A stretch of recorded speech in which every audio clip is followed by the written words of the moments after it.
Let me now talk about the impact for consumers with Mitch Roschelle, principal of Madison Ventures Plus.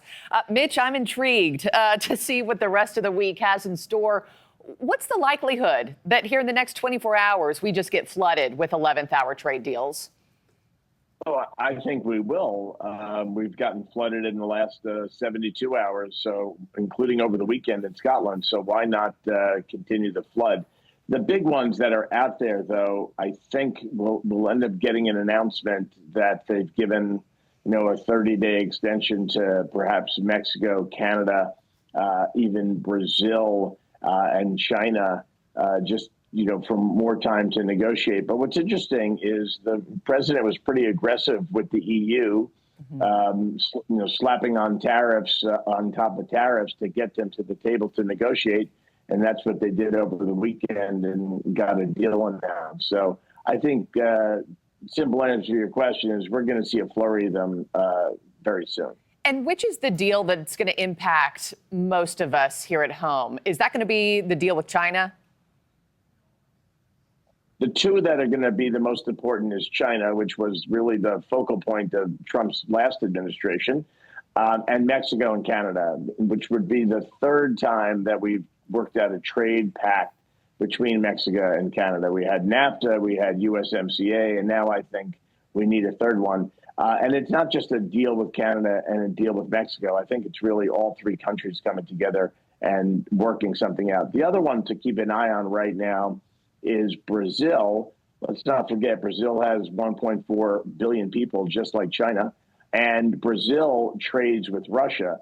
So we're sort of conflating two priorities of the administration. One is resolving the Iran-Russia conflict and working out a trade deal. And I think what Trump's doing is putting maximum pressure on Brazil to not trade with Russia at the same time. So that's one to watch as well. Yeah, we'll see what comes the rest of the week and also in the coming days, if there are, in fact, extensions. I was just talking to Tom about the Fed as well. What'd you make of the Fed keeping rates the same on Wednesday, despite President Trump's push to lower them? I mean, GDP rising 3% between April and June, higher than expectations. Do you think they're focusing too much on tariff uncertainty and not on positive signs for the economy? Or did you like that move yesterday? No, I agree with that point, which is this tariff uncertainty is actually basically the Fed echoing that point of uncertainty, is inconsistent with the way the consumer is behaving, but it's also, sowing more uncertainty in the market. We've seen tariff. We've been talking about this since April. We flushed it through basically two, GDP reports. Waiting until September doesn't give you, per se, another report. So I think the Fed, as the president says, is too late to the game here. There's enough economic data now that we're in July, halfway through the year, for the Fed to do a small rate cut. I think it would be symbolic, and it would be an interesting test to see how the market digests that rate cut and how the consumer digests it. And as the president said in that last shot, the housing market really needs lower interest rates. Yes. And I wanted to ask you just about consumer spending quickly before I let you go. I mean, home prices are higher. As of last month, the average cost of a car rose to $49,000.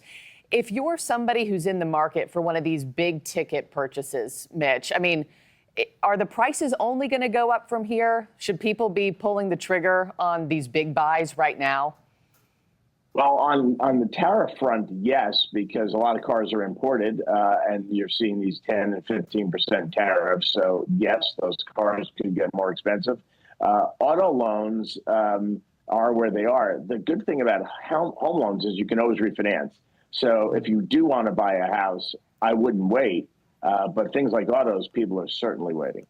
Okay, copy that. Mitch Roschelle, I got to end it there, but thanks so much, as always, for your time. And tomorrow and today, certainly going to be interesting. Thank you. You got it.